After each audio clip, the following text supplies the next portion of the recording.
So getting old in porno is a big deal. Yeah. You know what I mean? That is a great point. And that's why I haven't worked since I quit. Yeah. One of the reasons, I didn't need to, and I don't need to. Yeah. But sometimes when I hear good money, you know what I mean? I'm like, can I get paid that much money, right? And it was so easy for me to be a performer, you know? Uh-huh. But you don't want to be old and ugly on camera. Fuck, man. I've seen like, I was on set one time and there was Steven St. Croix. And the girl literally started to cry when they told her that was the performer she was working with. Wow, really? And he's a good-looking guy. He aged pretty well, not like, You don't look that, but I saw him, yeah. Fucking started like crying. And I'm like, fuck, I never want to be him. Like, I never want to be in that position. Yeah, that's fucking scary, huh? Fuck. It's not scary, but it's, it's mind-fucking, man. Threatening to your sexuality, A. Yeah. Threatening to your confidence, yeah. B. Yeah. Yeah. You don't want to feel. Fuck. How do you ever show up again on set after that? Like. Yeah. Yeah. It's just it's like you're a professional athlete. Yeah. How long can you be the professional athlete? You know what I mean? And how long do you want to be that person? Yeah. But it sounds like you're doing. It's like being a boxer. Like retire before you get knocked the fuck out by everyone. Just because you insist too much. It's very weird that you get old. You can't see it, but you really get old. Yeah. And you can get knocked out. Yeah, yeah. You get knocked out easier, man. And in your mind, I'm like, hey, I'm still the same dude, but no. I remember I went to a boxing ring and I had sparred in years. And the guy hit me with a nice clean right and dropped me. I was like, I never been dropped, right? I was like, fuck, all right. Fuck. That was pretty easy for you to do. Right? I mean, I'm not the guy that sit down, you know what I mean? But I was like, but people do get dropped, you know what I mean? But I still was fairly young, but you get older and you're going to get dropped. Yeah. You're going to get taken out, man. Sooner or later. Like there's. Yeah, be careful. So, what American actors do you think? We're kind of on the same level. I always took serious pride in my performance, you know what I mean? You do too. Yeah, of course. Right? It's not a joke. Yeah. People can say, oh, yeah, well, I'm not a performer. I'm a performer's performer. Yeah. So are you, right? Yeah, definitely. Who do you think through time, let's go the whole time that you can remember, were good performers that you thought were good? Here in America? In America. And so I don't put you in there, right? I think Michael Stefano was probably one of the best guys in the industry. He loved women. They loved him. He was very good technically. Like he could open, but without making it feel like he was opening,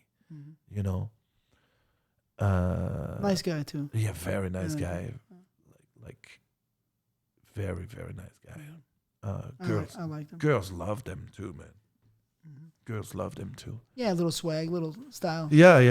He loved the black girls too. That was his thing, man. He was fucking, but in America, besides him and you. What about Peter North? Peter North, he was never the type of performance that I liked. Okay. I'm sure he was good and reliable and everything. And I don't know him like that, but performance-wise, I got you. Like to me, I feel like he cared more about his hair than the girls. Okay. No, it's not trash talking, but no, he did care about his hair though. You know what I mean? See, he's my brother. I love him. Yeah. But he did care about his hair. But he was good. What about Mark Wallace? You saw him in movies before. Yeah, Mark Wallace. He was okay. I don't think he was good looking though. Okay. I don't think girls would look at him like, hey, I want him to fuck me. What about Tom Byron? I mean, he was a good performer, actually. He was a good performer, but yeah, he's not. Yeah, right. Not my type of performer. I got Joey. He was a performer too. Joey was great, but in a funny way too. Yeah. Like he wasn't like the guy that was when you fuck a girl. Like then again, like that's based on that for me. Like when I told you, like when I watch you or Rocco, like it was based on that. Like you can tell you're here and all you think about, all you have in mind, it's like you're a fucking dog and they finally unleashed you and now you can go at That's it. what I felt like. But that's the thing. Like you know, when we were talking about that agent saying like, did you find that guy in jail? That's that feeling. Like almost like you haven't had pussy in years and finally we let you have it. And it was consistent. Those guys, they felt like, like they could fall asleep while fucking, you know, and it's cute. I was never a fan of Tom Byron or Mark. Right. But I know what you're saying. What about John Leslie?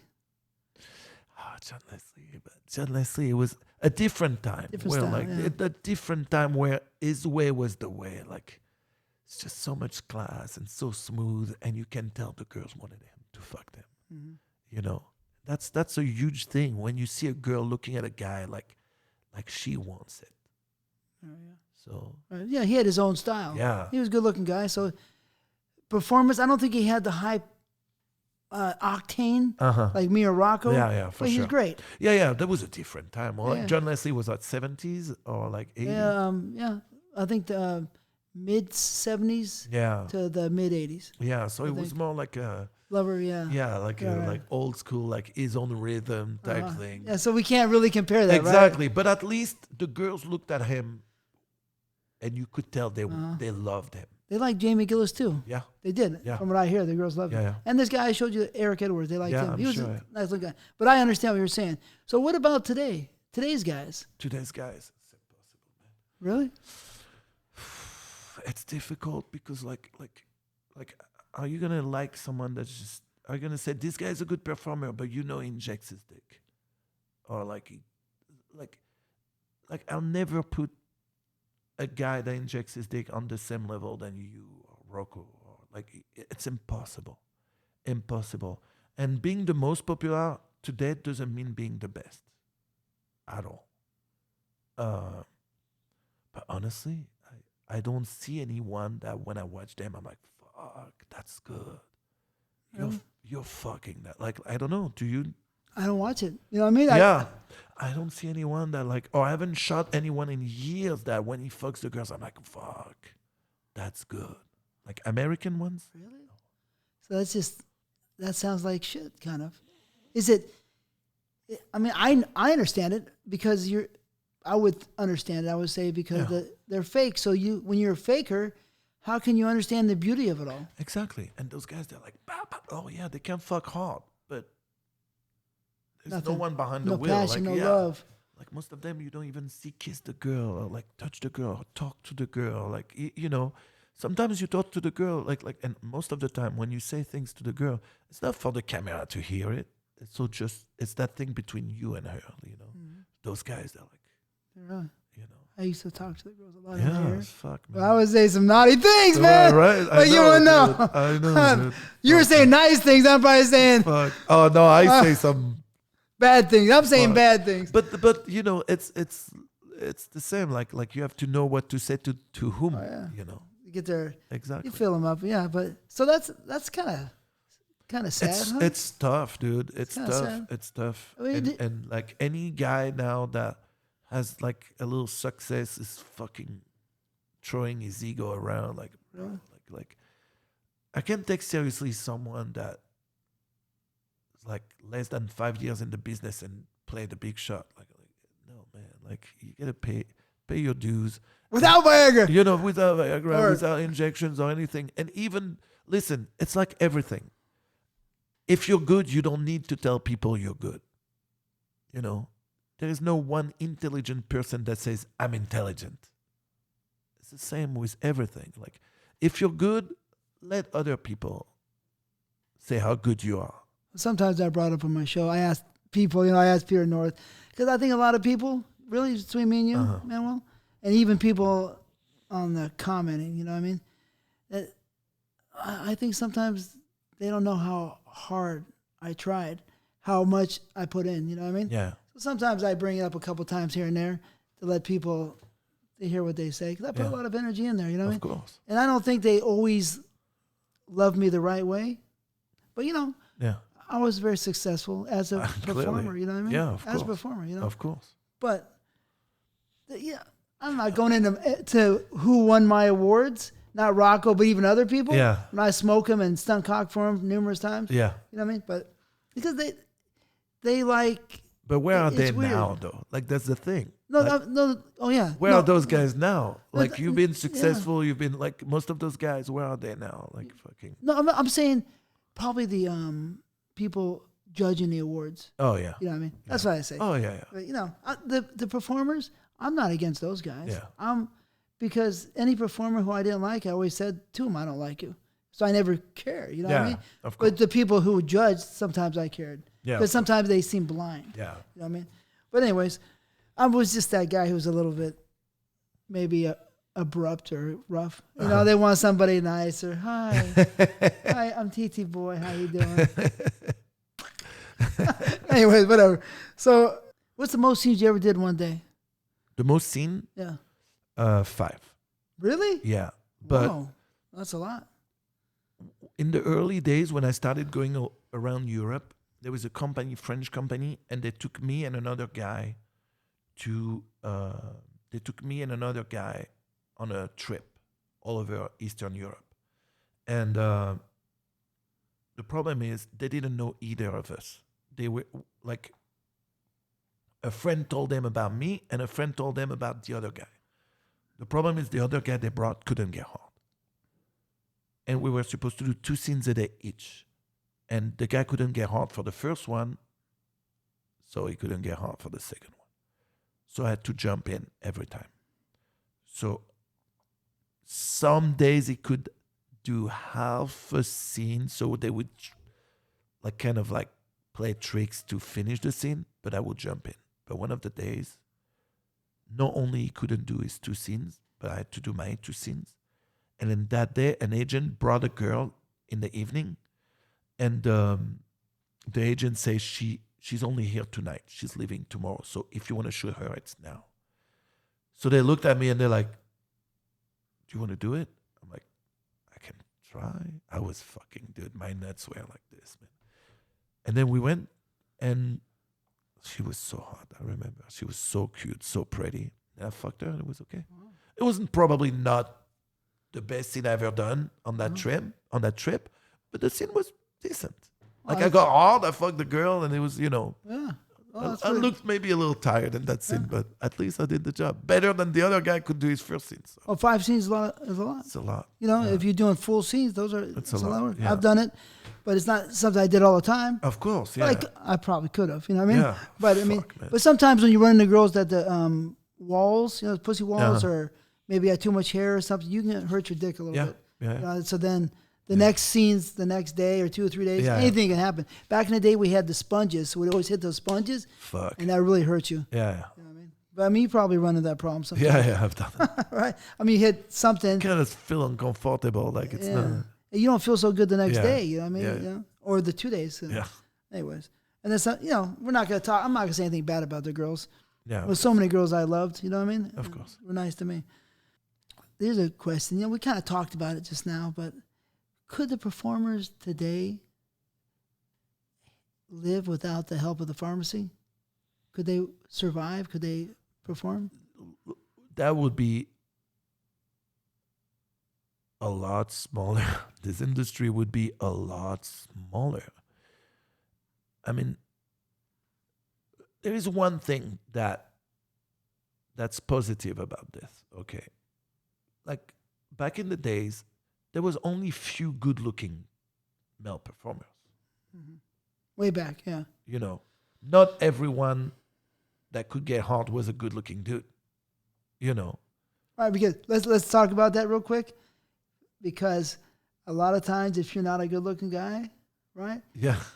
You're desperate for some pussy. Yeah. Right? And you're so horny, you'll do anything, and you'll right, and you know. You won't overthink it. And then the good-looking guys have a lot of pussy sometimes. So like, I don't want to fuck you. I don't want to fuck you. Yeah, right? The girl's not good enough for me. Yeah. So anyways. Yes, it's, you know, and now because of those things, there are more good-looking guys than was back then. Uh-huh. But again, does that mean it's necessarily better if there is no passion, you know? I don't think, this industry without, like, I hate it because back in the days, people would come to me and be like, oh, what do they use in porn? I was like, we're all natural. And then I fell off that cloud and realized that most of us aren't natural. So Yeah, it's gotta be strange to see, yeah, right? Because you were in a natural time. yeah, And you see because it seems like there's a sea of new guys. yeah. So did like the information about shooting your dick up just all of a sudden hit everybody? Yeah. And then there's a whole bunch of new guys? Oh, dude. And again, back in the days in Europe, we were all proud. And now in Europe, they're all fucking injected. I heard something like that. It's embarrassing, right? There's a company that shoots in Czech Republic, and it's almost like mandatory. If you work for them, they have a guy on set that injects the dudes. Oh, yeah? Which company is that? Starts with an X? Starts with a L. Oh, I don't know. Yeah, okay. It's not important anyway. Yeah. So maybe everything is still the same, right? The people are still people. Why would they be different? Yeah. The only thing that I could see different would be the mysteriousness of porno was more mysterious back then. Agreed. And maybe the pressure, bigger sets and stuff, would make it more difficult than all the information of porno being out there and seeing already what goes on, who's who, what's what, easy to get to. Yeah. And you have a small set and a small camera. It's not as hard. Yeah. Yeah. Maybe, right? Now anyone that has an iPhone Yeah. can be a pornographer, you know. It is trippy, though. And you know what? It's trippy as fuck. Some of that stuff is better quality than back in the day. And some of those girls, when they do OnlyFans, like some of the teas they do, the angles they get, I'm like, man, this is good shit.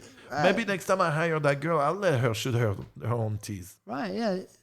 I still miss the pussy. Right? Anyways, yeah, I mean, I was really pretty in, but I'm not in there anymore. I'd done different things.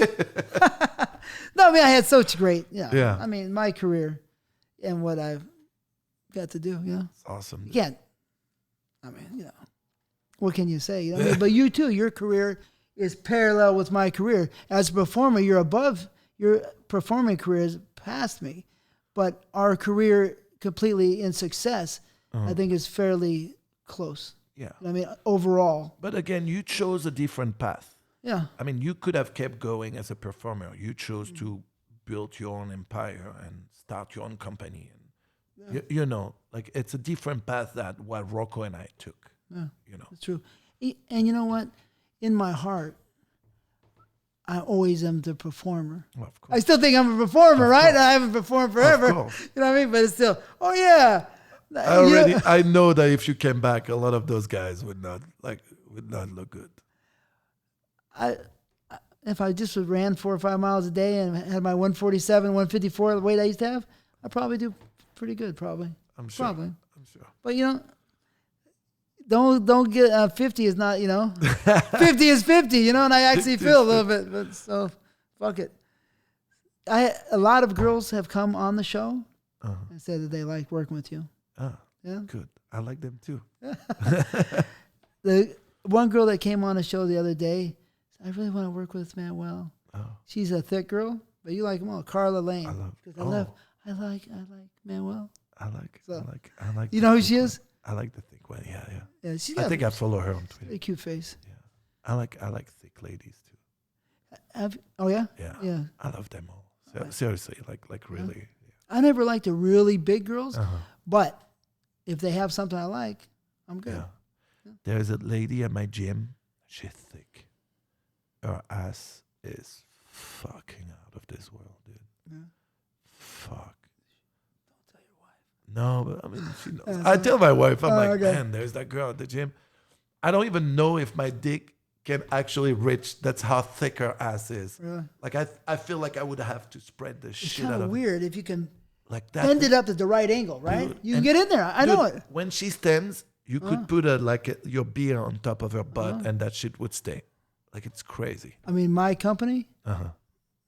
is the king of big asses. I mean, big. And I kind of started BBW porn into action, about 2006. But anyways, I know what you mean. Yeah. I've seen some that I say, well, they're sex. I don't know. You know what I mean? They look good. I like them, and I did. Right. Have you ever been to a shoot and looked across the room, you know, and said, fuck, I'm not really feeling this girl. Is it going to be, it's going to be a rough day. How am I going to get through this? I've had this where like I show up and the girl's kind of cold and I'm like, fuck, like she doesn't want to be here. But right now I'm not deep in the scene. Like I'm not deep here like enough to really know. And then sometimes you start fucking and all of a sudden the girl is crazy good. And sometimes it's exactly like how it looked, you know. There's a girl in the industry and like such a beautiful woman. And when I worked with her, like I was so excited to work with her. And then she's kind of cold, but okay. But I'm like, oh, all right. And then I did the scene with her and it was a big scene and they were spending a lot of money. And that's the only reason why I didn't leave that day. Because I didn't want people to lose their money like that.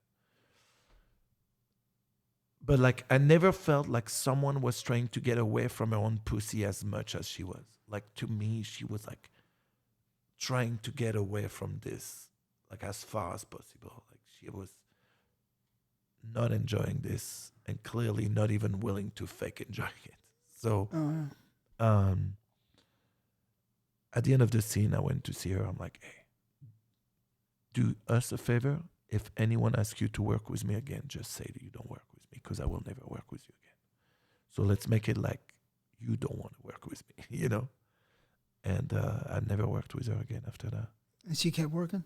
Yeah, she's still working. She's still active. She's super popular in the industry. Oh, yeah.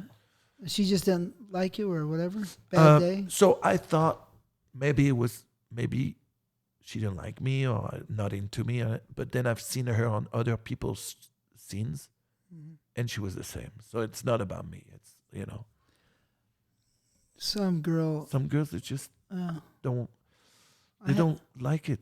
Yeah. I had some girl do her first scene for me. I was like, this is fucking ruined my movie. Yeah. You know what I mean? I'm not doing anything wrong. Yeah. And, you know, they booked me to work with her and I said, yeah, no. So they got rid of her and gave me another girl. Good. Good. You know what I mean? Okay. It's good. Well, the worst part is that day because to me the scene was not. I charge a lot of money, so I want people that pay me my rate to fucking love the scene I do for them. I want them to feel like this is well spent money. And that day I left thinking maybe I shouldn't take the money because I wasn't happy with the scene. But it had nothing to do with me. I was here doing what I always do. I got hard. I was trying my best to pull the girl into it, but she just, no. Some of those girls, they just try to build a name so they can charge more with their escort business, you know. Yeah. Yeah. I hear stories, you know, of the people labeling porn today as like sex workers. Yeah. And for me, that seems like an insult to porn. Yeah, well, I guess I understand what they're trying to do. They put everything that's related to sex into one, you know. So it's going to be strippers or sex workers or like, you know, like, I don't know, like things that don't, you know. Back in the day, sex workers was like hookers, basically. And that's what they are to me. Yeah. And porn is you're a movie star, you put love, and that's a lot different than being a hooker. Yeah, so totally. That's how I see it.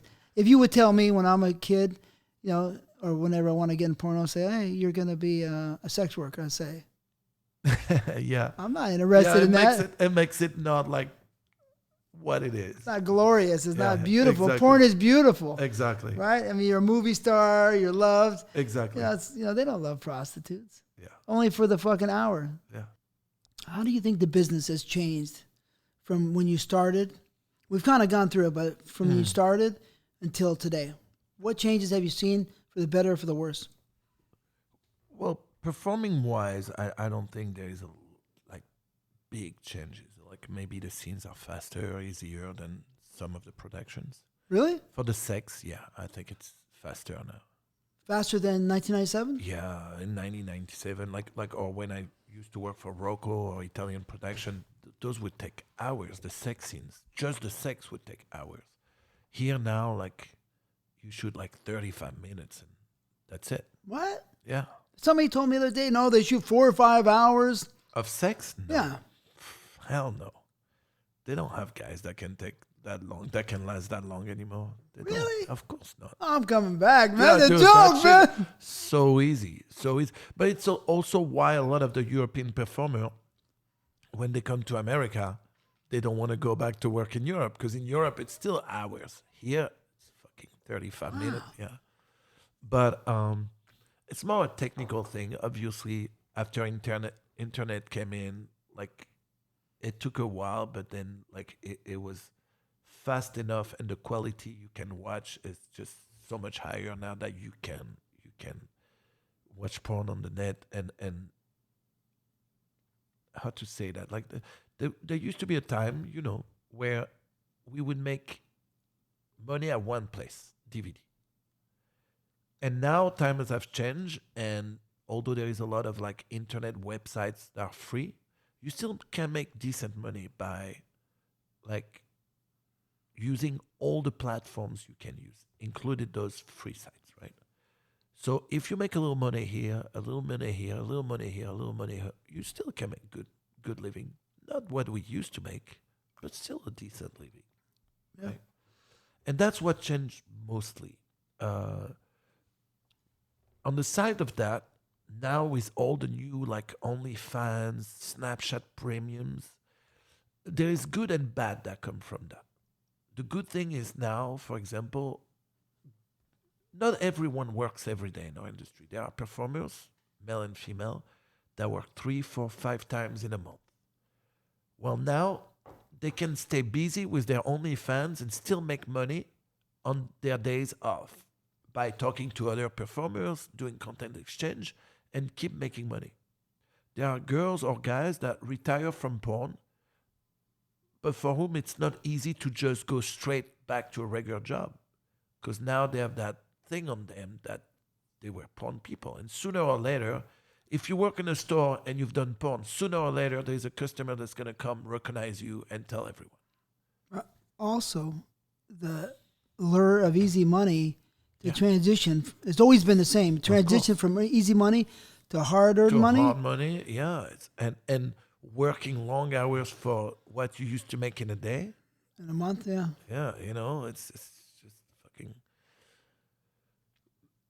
So now you can make good money even if you're not like super active in the industry, but with OnlyFans, Snapchat, all that. The problem with that is that now you're getting more and more cancellation last minute.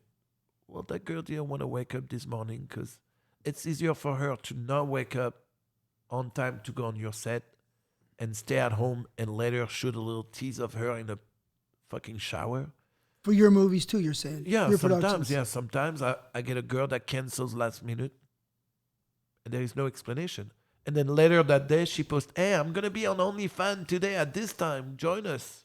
And you're like, bitch, like... Bitch, please. You know what I mean? Like, it's not necessarily about me losing money, but my crew. The days we don't work, I do well, but I have a crew, and they depend on those days of work to make their money. And when girls do that, and guys too, it's just a pain, man. Like it's a pain. Guys do too? Oh fuck yeah. Are you ready? Yeah. Oh my God, man. Yeah, it's a new era, man. Where like, and again, it's a great thing that people can make money and that you can retire and still using your name make some of that money, so you can have a smoother transition to the regular world. But sometimes it can be a pain. Or sometimes you're on set and the girl's an hour in the bathroom, and then you find out that she was filming a tease of herself in the bathroom. On your location, on your time. You know what I mean? Like, it's like, no, that's not how it works. Like, you do it on your time. When you're here working for me, you're not doing OnlyFans using my makeup, my location, my outfit, This is not how this works. I'm just guessing, because what I've seen, the mentality would be like, what's it to you? Yeah. I'm working for, I don't need this. Like crazies, right? I don't need this. Goodbye. So you can't even say anything. Right? Like, no, I have a thing on my set where it says, like, no OnlyFans, no recording, no, Okay. the other day I came on set and my photographer was shooting stills, and then I see the girl's phone like towards her, and I'm like, what is this? She was recording the whole thing to put on her OnlyFans. I had her delete it. I'm like, dude, at least you should ask. And then when we give them the paperwork, I have a full page that says no filming, no OnlyFans, no record. Like, you know, like you can't pretend you didn't see that first page because it's written big, you know. It's just a pain. Just a pain. Yeah, it seems like it's harder to get more stuff done then, huh? Yeah. Sometimes it takes a lot more time. Like, I don't care. Like, do your OnlyFans on your time, not on my time. It sounds to me like this will weaken, you know, or dilute the love of porn, right? The love of the family of like a good shoot. There can be. It can like just like they don't, only the really professional girls are gonna have any respect for what's going on. Yeah. Right? They call it the year of the performers. Now you can take your own destiny in your hands. And I like it. But you're pushing a little. You're pushing. Yeah. I mean, you shouldn't forget that to get those views on OnlyFans, you have to build your name with porn first. Yeah. With people like you, because you're a well-known person. So you got to give a good scene. Yeah. And the people, you have fans, they want to see you fuck some girls. Exactly. And it works that way with good companies. They want to see those good companies' movies. Yeah. They don't want to see. I'm not out there, so I don't know. I don't want to sound stupid saying that. No, it's true. You know what I mean? Like they're looking at their OnlyFans. That's all that matters. But I don't know how professional they're filming it compared to you or somebody or Jules or somebody doing. The more popular you get, the more money you're going to make on your OnlyFans. Yeah. So you should use all those companies and your relationship with them to do great. So you're going to make more money with your OnlyFans. Right. And then when you have enough, and you just do your OnlyFans. Some of those girls, they make bank with OnlyFans. I heard stories. Yeah. I heard some fucking stories. Bank. Beautiful, right? And it's not always the girls that you would think would be successful that are successful. Oh yeah, I heard stories of girls making 300 on the Instagram and all the social platforms. And like all together, 300 a month. Oh fuck. That's fucking crazy, right? Fuck, I wish I had a pussy. Well, if you used that by now, so you would strike that one. Fucking yeah, shit. That shit ain't gonna last. Right, for sure. You used it. Fuck. Yeah. I am very astounded at all the awards you won. Like I said earlier, I counted the 14 male performers of the year. Yeah. That's a glorious. You know, it's like you're almost Russell Crowe in a Gladiator, kind of. I mean, you know what I mean? Like you've got the magic sword where you got your freedom, whatever. You know what I mean? I just give it some kind of crazy idea of how much how big a deal. Because I'm a performer, you know what I mean? And so I asked you before. You said you don't pay attention to them, but how many awards have you won completely? Do you think? All the awards. Fuck, I have no idea. I mean, do you have boxes full of them or what? Yeah, but also, like, it's funny because they're all boxed and hidden in my garage. Really? Like, I don't have awards out at my house. I have a family. I have kids. Like, what am I going to put on my fucking fireplace? Like, best anal scene? No. You know what I mean? But Performer of the Year is good. Even Performer of the Year, you still have to, like, explain. Like, fuck, I still have kids in, very young. So I just don't put that out. A lot of awards. How many do you think? 100? 150? Probably 100. I don't know. That is a beautiful thing. I have to shake your hand on that. Thank you, man. Thing. No, because only for performers that are performers. Yeah. Because I'm vigilant. Yeah. To non-performers. You know what I mean? Yeah. On winning. You know what I mean? Yeah. So that's a beautiful. It's a beauty. It's beautiful to get that. Again, it's great when you win. But I feel the same way if I don't win. Like, I'm like, hey, thank you. Well, you won a lot, so maybe... maybe it makes it easier. But, I know how I felt sometimes when I won the awards. Yeah. I won a good amount of awards. How did you feel when you're up on stage, when you hear your name? How does it feel to win the award? Let's say the beginning ones, and maybe they're more important. Yeah, like... It's a little bit like the first time it's a little bit like you're in a dream. Again, it's all part of that dream. And one day I'm gonna wake up, and you're like, fuck, like now this too. Like that wasn't enough. Like I meet all the guys and girls I was fan of. I have a great career. I make crazy good money. And now on top of that, they're gonna put that little cherry by telling me you're the best this year. It's a trip to me, like and it's like the money. I never did this for the money or for the awards, but if you give it to me, I'm gonna take it. Yeah, but it's a nice. I think it's great recognition. I mean, it's good for the spirit. I think. Yeah, I mean, I'm not complaining. I think it's great, and It is kind of weird, right? Yeah, and when I win, I think they got it right. No, I'm joking. Finally, they got it right. Yeah. But there are some where sometimes they win, and you're like, and not necessarily. I'm not necessarily talking about like a male performer of the year. Like all around, like there are things, awards that are given. Sometimes you're like, what?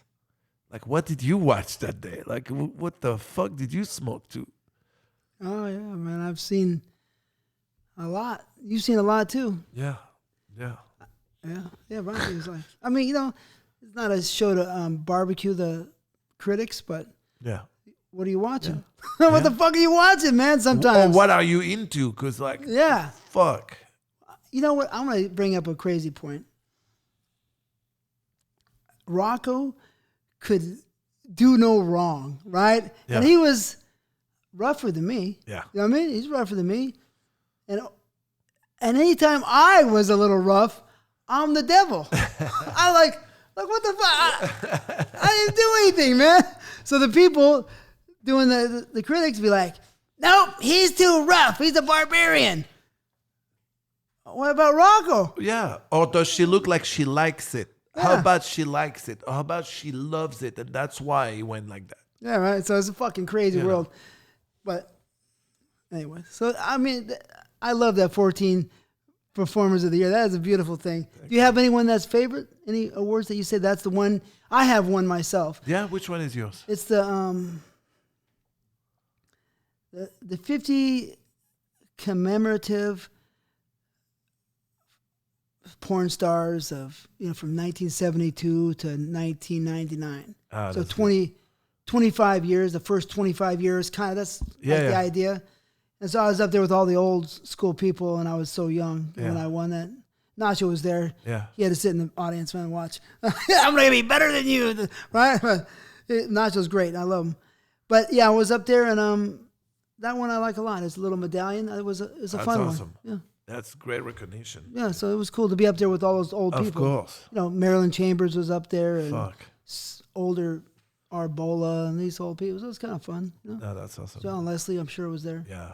Yeah. Me and John Leslie. Yeah, we have John Leslie, and Joey and Nacho have a picture together. But yeah, it was nice to. That was that one. What about you? That's awesome. It's gonna be cheesy, but I've never been so happy that. Like I told you, my wife, she built her own company from nothing. She's killing it. Like really, her company and the work she does.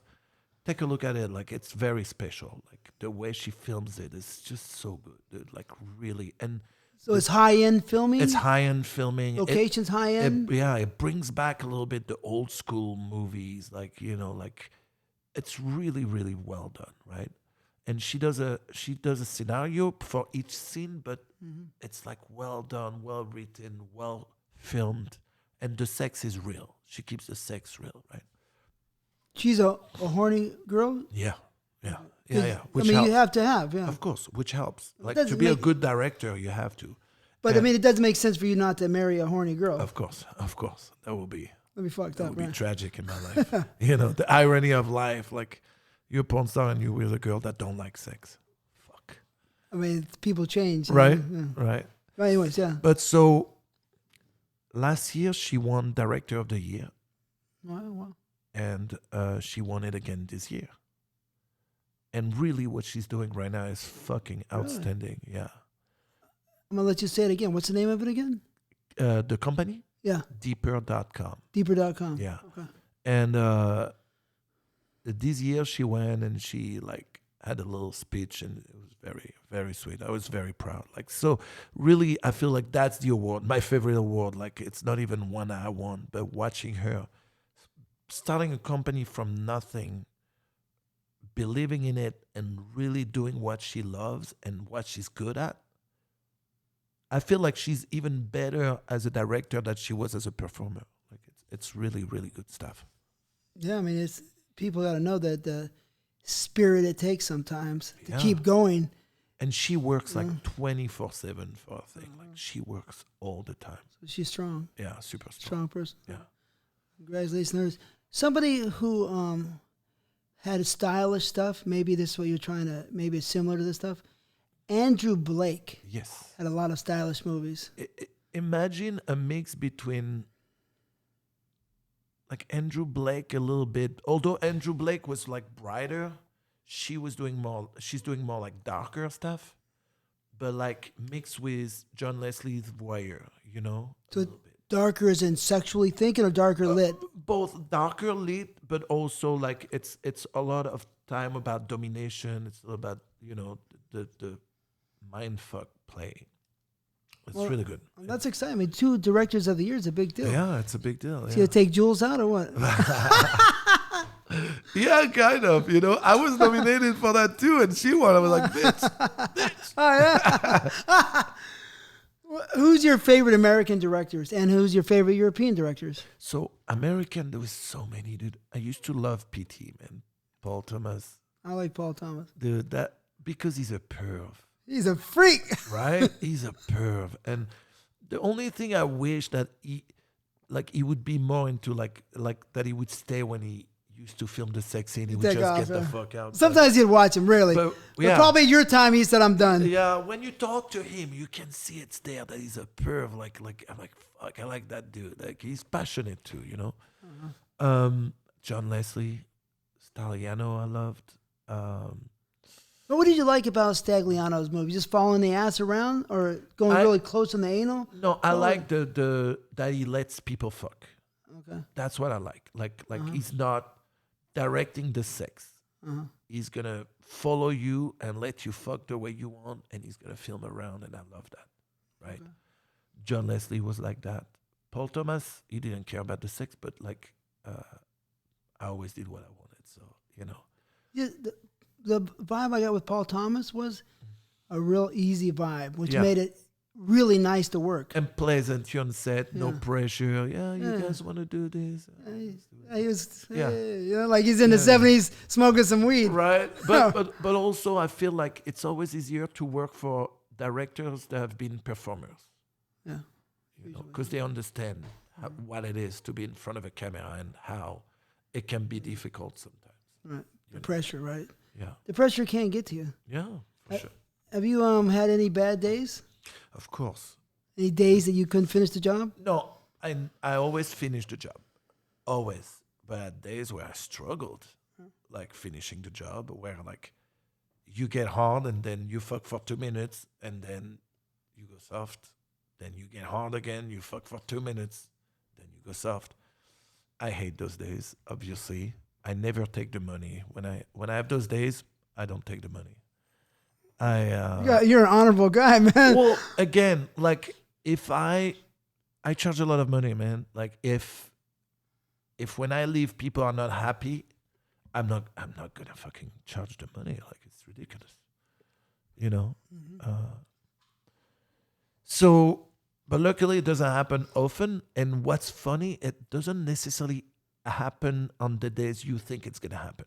Like, there are girls sometimes that like the attitude is not there, and you're like, fuck, I'm gonna struggle today, and you don't struggle at all. And other days it's just a physical thing. Your body is not reacting the usual way. It's a weird body. You know, it's weird. Yeah. That's why I said the people out there think they're gonna do it. Yeah. Sure. Yeah. Day in, day out. It's not easy, and it's not easy doing it every day. Because it's not just doing it one day, it's doing it every day. Every day. And the brain and the body sometimes aren't in unison. Yeah. And some days you can't even explain it.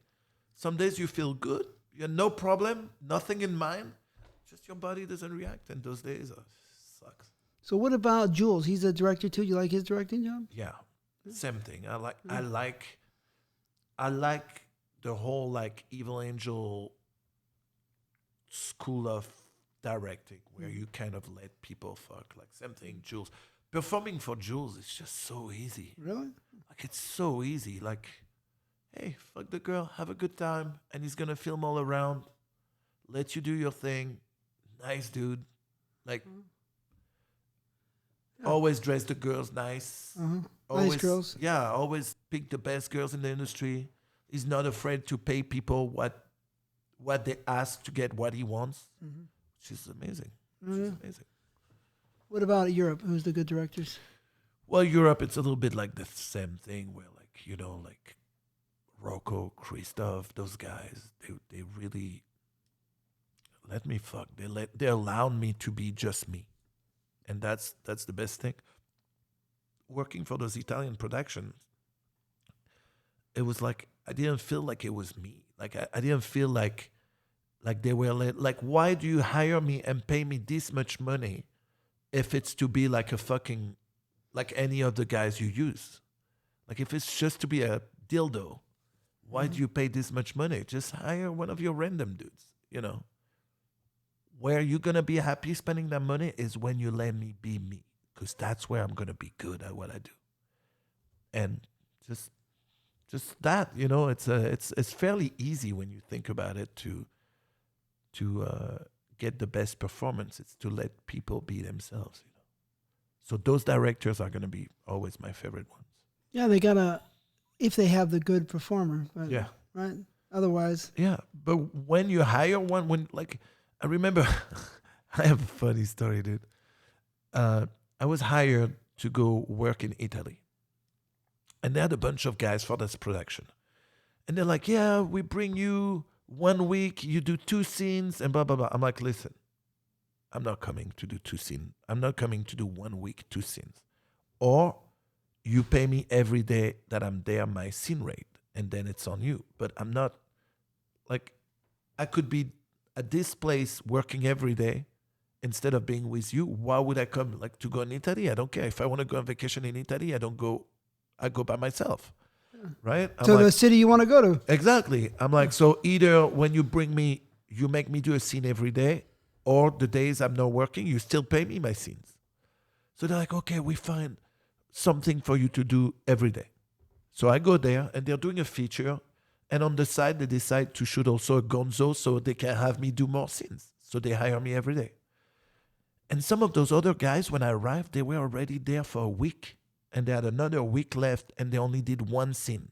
And they had 1 more scene. So they're there 2 weeks for 2 scenes. I'm like, are you guys crazy? And when they find out I'm getting paid every day, they're like, what the fuck? Like, you know.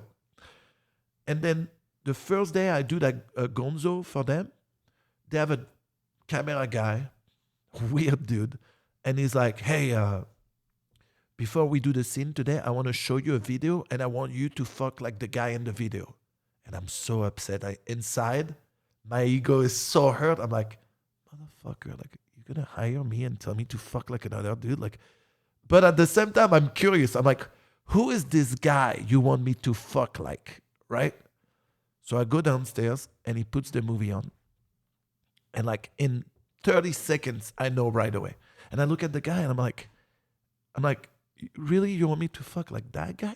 You sure you want me to fuck like that guy? It's like, yeah, just like that. I'm like, that's me.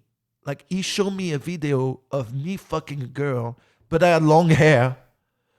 And he wanted me to fuck like that dude. I'm like, are you, like, really? Like, dude, right away, I knew that guy was a joke. Like, right away. Wow. Because he's literally watching the scene and doesn't put it together. He's next to me, and he doesn't realize that it's me fucking the girl. I'm like, you know, it's me. It's like, oh my God. But I was so upset when he's like, yeah, because I would have never fucked like another dude. Like, I was curious. I wanted to see who. I would still have done my way. But, you know, I was so, like, my ego was so hurt. Like, don't tell me to fuck like another dude. That's fucking funny. Right? I never heard a story like that. That guy was so bad. That's Italian guy? Yeah, Italian guy. And I could tell that the guy's never been a camera guy. Because I'm literally fucking the girl, and the guy's holding the camera, And I look where his camera is. I'm like, what the fuck is he filming right now? So as I'm fucking, I grab the camera and I bring it in. Well, don't make my scene look bad. Bro, like he was like fucking like showing half her head or some shit. Like I'm like, what the fuck? Who hired you? Like, do you work at the restaurant downstairs and they gave you a camera and told you, yeah, just go film that guy? Huh, that's pretty funny. So bad. Oh, that's kind of good though, right? That's good for your ego, man. You know, fuck like this guy. Like I went from like, fuck this motherfucker, and like, man, it could have been easy Nacho work. there. No? Fuck, that would have been like that. I would have been so mad. I would have been, or worse, it could have been one of those lame guys, and they want me to fuck, thinking that guy is great.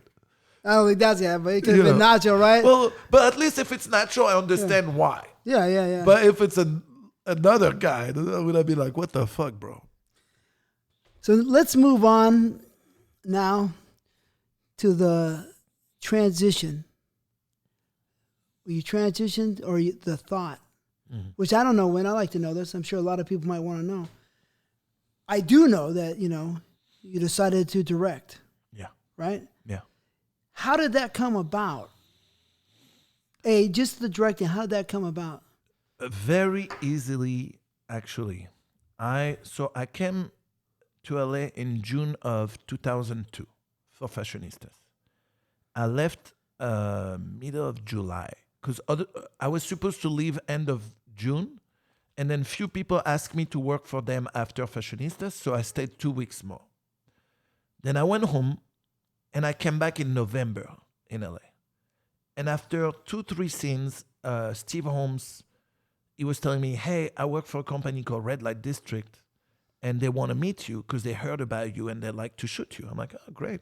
He's just doing scenes for him? Yeah. Steve Holmes? Yeah. Okay. And so they bring me and they're like, hey, we'd like to hire you and blah, blah, blah. And I'm like, okay, great. So I go do a scene for them. And I remember it was 3 girls, 3 guys. Really good scene, fun scene. Everyone's having fun. And then we come back and... Who were the other actors? I'm just curious. Anybody special? Steve was one of them. Okay. And the other one, I think it was Joel Lawrence, something like that. Yeah. I mean, yeah. And I... Steve Holmes is a decent actor. Steve Holmes is really good. Good performer. Like, really good. Mm-hmm. And pervert, like super perv. Yeah. And shortly after those... Like I do a scene, I do a couple of scenes. They ask me to come, like have a meeting with them. I'm like, oh, okay. So I go there and I meet Dion. That was the first time I met Dion. Dion Giarusso. Giarusso. Yeah, which is back then one of the owners of Red Light Districts. And there was Steve, Michael Stefano, Jules Denal, Brendan Iron, and me at that meeting. And they're like, we're starting a new company called Platinum X, and we want to have you guys direct some stuff for us. So I'm like, okay, great. You guys, you and Steve? So Steve, me. Oh, those guys. Okay, I got it. Michael, Jewel, and Brendan. Okay. And they're like, yeah, we need new directors, and we want all of you guys to be some of our directors. I think Mike Stefano invested in the company too, and back then he was with Joel Denal, and so I was like, great, so I can go back to Europe and start shooting my own stuff. And also Steve, I don't think he wanted to put money in movies because they were all like ownerships, so we own the movie, so you have to put your own money, and then and which is the only way I wanted to do it. I didn't want to get a budget, then work for someone, make a little bit of money. I wanted to keep making the money off of the movies. You didn't want a director's fee. You wanted to own it. Yeah, I wanted to own and them to distribute it for me. And you knew because Rocco was one of the first guys. Yeah. I think Rocco and Joey. Yeah. I think it's some of the first guys, and me too, Yeah. to get a distribution deal. Rocco and Joey were with John, Evil Angel. Yeah, with Evil Angel. I was with Devil's Films. Yeah. But you knew because Rocco may have said something to you. Exactly. Like I knew what was the deal for Rocco. I know what was the deal for Christoph. And my ultimate goal was to also go to Evil Angel. But I just arrived in LA and I already got like an offer, and I was like, yeah, I'll do it. Great. Mm-hmm. You're not really trying to sneak around. It's like whoever's coming, thank you, right? Well, yeah, like it's the beginning. I understand. I'm not gonna go to Evil Angel right away. I gotta do what I gotta do first, right? Mm-hmm. And good opportunity. Yeah, great opportunity. So we start doing movies. Everything goes well. And at this point in time, Red Light District is huge, killing it. Killing it. Probably same as Evil. Yeah. As money, as pieces wise, not the same money, but not the same money, but pieces wise, they were killing it. Plus, after that, they made a deal with the Paris Hilton tape. Killed it with that. Sold millions of fucking copies. Like killed it, right? So it's a good company to be with. Great company. That's my boy Dion. No. Yeah, that's our boy Dion. Yeah. And then at Platinum X, they started adding directors that I wasn't fans of. I wasn't a fan of those people. It's okay to say. Like for example, remember the performer Julian? Tall guy, really good looking guy, tattoos everywhere. He used to go out with Jill Kelly. Julian Rios, I think, yes, right? exactly. Super nice guy. But performing wise, to me, he was one of the worst. Right? Boring. Super nice guy. It's not me talking shit or trying to bash the guy, and they brought another director, I don't remember who, and I was like we started strong. Like, what are you guys doing? Like, and I remember talking to Dion. I'm like, Dion, I gotta get out of Platinum. Like, this is not something I'm happy with. And Dion was like, how about I bring you at Red Light instead of Platinum X? And I was like, now we're talking. Yeah. Right? Now we're talking. Before you go to Red Light, yeah. How many titles had you put out through Platinum? Probably about a year of like 12, probably. 12, one a month? Yeah. What kind of money and what kind of pieces was going on? Platinum was a lot slower than Red Light, but still doing decent. But as you know, before you start seeing money coming, you have to put some money in. So I was already making profit, but it wasn't huge yet. Mm-hmm. You know, it wasn't at the state, like it takes years to really get big income, right? And I knew that going to Red Light would be a lot faster. So I went to Red Light. And then shortly after I arrived at Red Light,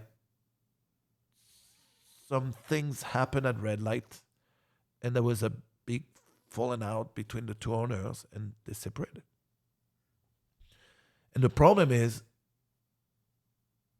I'm at Red Light, and like I knew both of the owners, but one of the owners I was close with, like Dion. But I didn't know the other one so well. I knew him, but I didn't know him. But now here it was, the guy that brought me here, knowing that the other guys there didn't want me there. Like Vince Voyer, all those guys, they did not want me there. Like Vince Voyer did not like me. As a matter of fact, he didn't like anyone. Really? Oh, yeah. He was a little hater. That's all he was. Like anyone that... I got into a big argument with him once where he wasn't happy about a movie I made because I made a story movie. And he was telling me that this is not what Red Light does.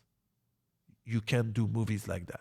But when the movie was already shot, about to go out, you know, and I told him, I'm like, first of all, I'm spending my money in my movies. You the fuck are you to tell me how I'm going to spend my money? You're nobody for me. And that's how you felt, right? That's how I felt. Yeah. I'm like, you shoot your own movies. You pay other people to shoot your movies. How are you going to tell me how to shoot my movies? Right? What really happened is that he got offended because Red Light started to do Red Light films. And they were like movies. And they had a director, James Haviland. And James was that? I didn't know he was there. Yeah, James directed like movies for, you know. I worked for him in Dark Brothers, part of the Dark Brothers. Yeah, I love James. And Vince because he had that power trip, decided that he would direct the sex. Have James direct the movie, but have him direct the sex. And I was like, why? James Sutherland like shoots porn for so many years. How are you gonna tell him how to shoot the sex, right?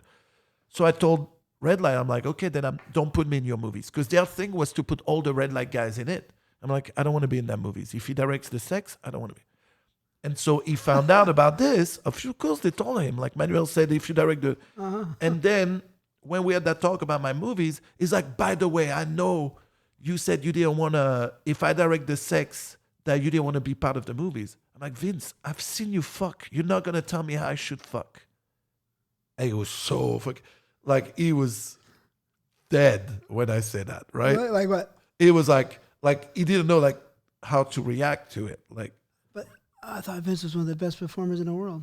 That's what he thinks. But, really? Fuck this, man. Sorry, dude. I'm not putting him down, but No. Listen. If I see him now, I'll shake his hand. Hey, man, how you doing? Last time I saw him, he was already gone from porn. He was like super friendly. But back then at Red Light, he was just a dick. He was on a power trip because he was like the production manager or whatever that means. I don't give a fuck.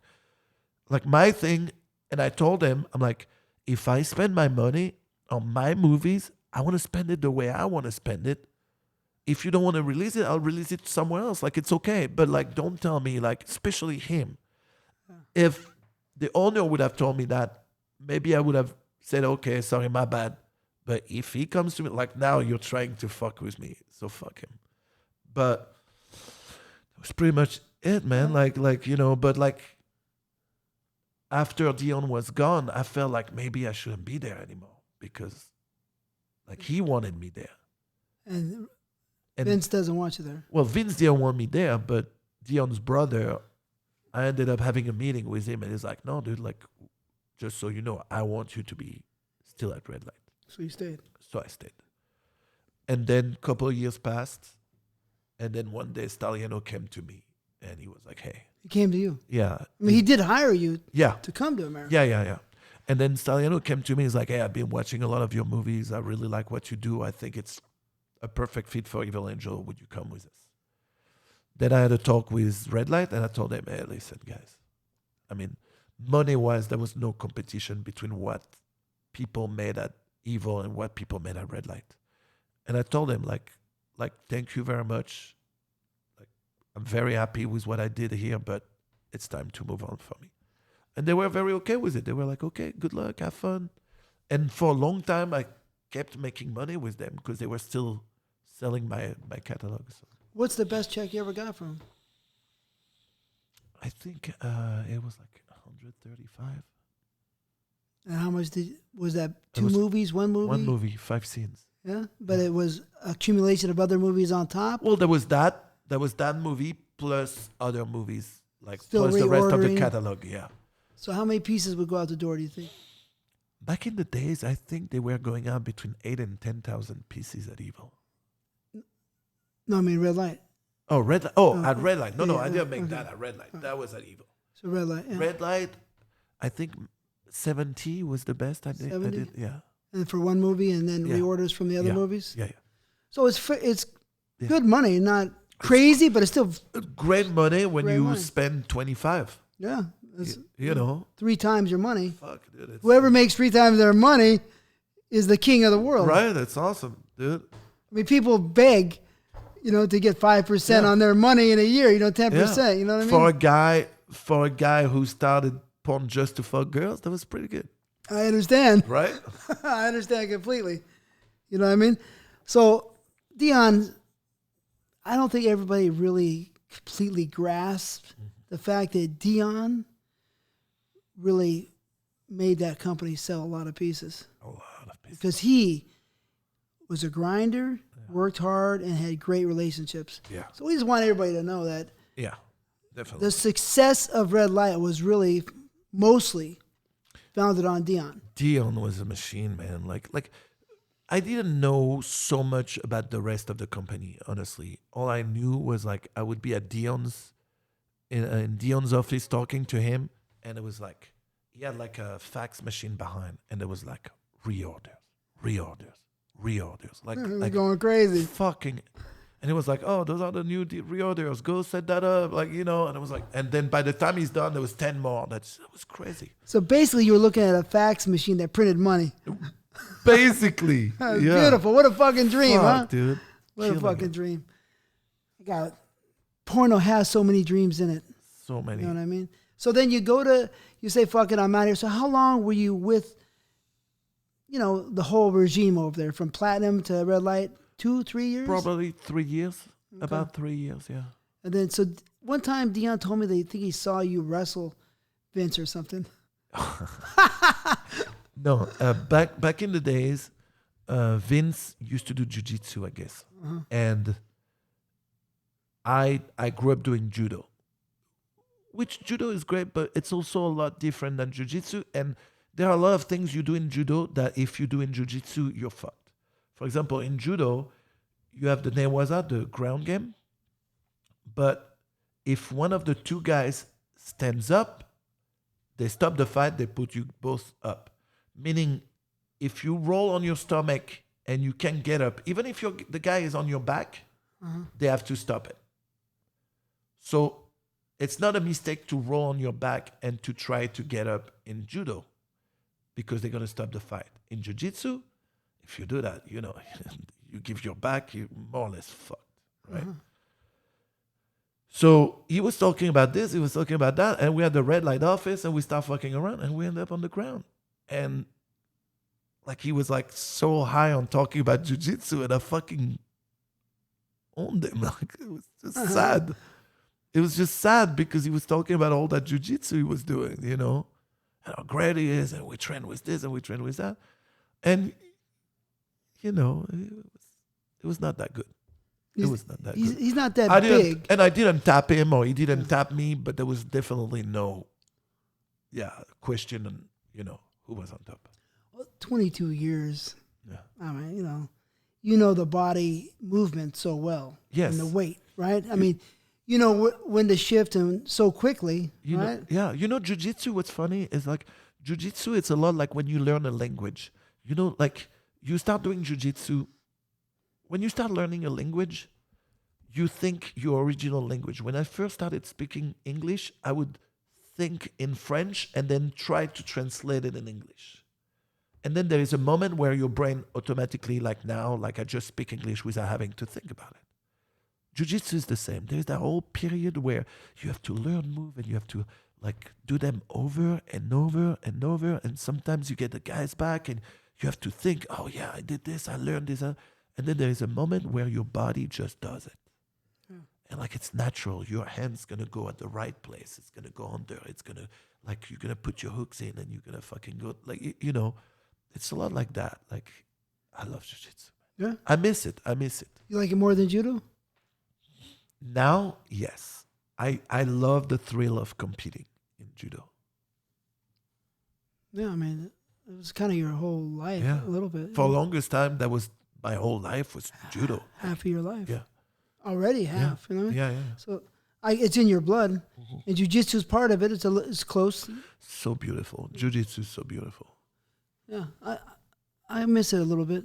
I like striking. I like striking more, but hey, man, it comes a time when you got to think about your body. Yeah, right. Is it going to break or what? Yeah, right. Anyways. I definitely miss jiu-jitsu. I sometimes tell my wife, I want to go back. You're still young enough. Yeah. But I think when you hit 50, it's not the easiest time. I'm already there, dude. I went to run last night with my wife. I feel all broken now. Oh, yeah? You feel a little bit on your She doesn't even run hip, fast, joints, right? She doesn't, my knees are dead, dude. That's fucking weird, right? Fuck. But whatever, man. You had 22 years of serious competition. How many medals did you win? Fuck. Back then, a lot.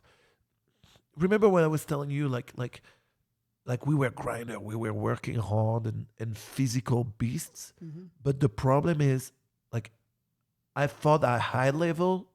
I never won the highest level. So I would always qualify myself to go to the national, but never win in national. You need more technique? Yeah, technically I was lacking technique for sure. Or again, some of those guys, it's in them. They're naturally good at this.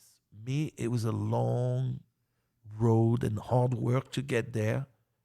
And sometimes if those guys worked as hard as you, but they have just the little thing extra, that's what's going to make the difference between smoother, a good level and a high level. Yeah. I mean, 5 years old, man. It's in you. Yeah. I mean, kind of. You know what I mean? It's in you. Yeah. But you know, like there are kids like when I started, I wasn't one of the best guys. Like some guys were way better than me. Mm-hmm. And then as we grew older, I was outworking those guys and I became better. But if they worked as much as I did, I feel like they would have stayed better. I guess I don't like to succumb to nothing myself, No, right? I hate it. I hate it. I hate it. I don't know. I love like that's why I love MMA. Like I love a good knockout, but to me there is something extra of making a guy quit. You know, like you made the guy give up. To me, it's take his soul. Fucked up, right? I mean, knocking him out that can happen. Knocking him out, it's beautiful. Like it's way prettier to me. Yeah. But making the guy quit, to me, it fucks your head up. Yeah. You give him a beating. Yeah. Kind of. Mostly, if the guy's in shape and you make him quit and he's strong, you just beat him up. Yeah. And that's the worst thing to do is get beat up. And you stay in his mind always, dude. Yeah. Get knocked out. I haven't been knocked out, but I mean, you know, it can happen, right? Yeah. It can happen, but hey, whatever. So back, so you left over there. You left Red Light, you know, and then you went over to John. Yeah. Evil Angel. And how'd that go? Great. He liked your movies? Yeah, he liked my movies. I put a lot of effort in my movies. I put like great girls, great outfit. I loved it. Like really, they treated me so well. They sold my movies well. They like I couldn't be happier. So 8,000 to 10,000 pieces. Is that what you were leading to? In the beginning, yeah. Okay. And then as the industries changed, internet started like getting bigger and bigger. Like free sites, things started to go down, and you know, So let me just get the time frame. Yeah. So it's 2002 to 2005 is pretty much with Red Light Platinum. Yes. And then from there on, more like 2003 to 2006. Yeah. Okay. Yeah, because when I made the deal, ended up started like January 2003. In 2008 is when we started getting pirated. Yeah. From the tube sites. Yeah. So everything was great at Evil. The only problem I had, the more we went, the more they started like getting new directors and new directors and new directors. And as the business was going down, like getting more directors meant splitting more the money, you know. And also a little bit like what happened at Platinum, there was people they brought in that was like, no. Like there was a time where being a director at Evil Angel meant you were part of the elite. Yeah, you're not. Yeah, right. Exactly. You know, the few and the proud. Exactly. And then all of a sudden, which didn't mean that there wasn't other people that were doing great outside of Evil, but Evil was like a specific setup, right? And only the best of the best. Yeah. And the best of the best, sir. Yes, right. sir. Men in Black, right? Right. Or I think. And they brought some people. I was like, why? Like, what does that mean? Like, why this person? And why this person? And I started being like, what does it mean now for me to be at Evil, right? And then... Well, money, but the money got weak. But yeah, exactly. The money started to fall off. And when was this? When did the money start falling off? Like probably 5-6 years ago. 2014? Yeah, something like that. It started to be like, you know, you were still making some money, but like far from where we were. And I felt like back then they were having difficulties to evolve and adapt to the new market. Now they're doing a lot better, but back then they were having difficulties. So you said your best check was $135? Yeah. And that was for one movie. So how did it feel getting that check? That was amazing, man. I mean, looking at it, right? I come from the I come from the ghetto, man. Like I come from zero money. I come from like a family that owed money all their lives. Like all of a sudden, I'm making that kind of money. It's ridiculous. It's beautiful, right? Yeah, it's beautiful. I come from working in a mine at 6 years old, in the middle of Death Valley. It's amazing. To working on trucks for fucking peanuts and getting treated like a slave. Yeah. So Amazing. I understand. Amazing. Yeah, it's like you see those numbers, like You're like, fuck. I love you. No. Like how long is this for? Is that for a year? No, it's just for the month. What? Yeah. What? Thank you to the porn gods. Again, like how many years would it take my mom to make that money? It's incredible sometimes, porno, right? Insane. You never know what you can accomplish, right? Yeah. If you put your mind to it. Yeah. But I mean, the money that, I'm just going to let you know, 1 month. I don't like saying stuff. 1 month. Just my company, you know what I mean? Yeah. I grossed Fuck. that's a gross, you know what I mean? Fuck. But Good shit. I usually don't talk, you know what I mean? Yeah. But just since you told me, I'll tell you. That's good shit, man. You know what I mean? I'm just the magic of porn, man. Like Yeah. I'm just a guy, a performer who crawled out of a grease pit. we are the dumb, drug addict, perverted porno guys that in the eyes of a lot of people. But look what we're doing. Yeah, I mean, it's unbelievable. So Stagliano is a serious pornographer. Oh, for sure. A serious pervert. Yeah. I mean, he's obviously people might not know, but he's one of the pioneers of gonzo porno. Definitely. Or maybe the beginning pioneer. Yeah. We have pro amateur, which was almost kind of pioneered from Ed Powers. Yeah. Right? Like the dirty kind debutants of, yeah. But heavy duty gonzo. Yeah. Pretty much John Stagliano. For sure. Like going out, following people, that was. He's the pioneer of it. Yeah, for so sure. a lot of people might not know. You know what I mean? So I explained it to him. Yeah. John Stagliano, Evil Angel, pioneered gonzo and changed it so you could watch, not these big cameras that were hard to maneuver, but small cameras that can get up to cracks of the ass. Yeah. Way before anybody had ever seen it, he came up with it. For sure. Anyways, so he was a great company, a great leader of the business. Very good. And a strong guy for sure. Strong guy. Mentally. Yeah.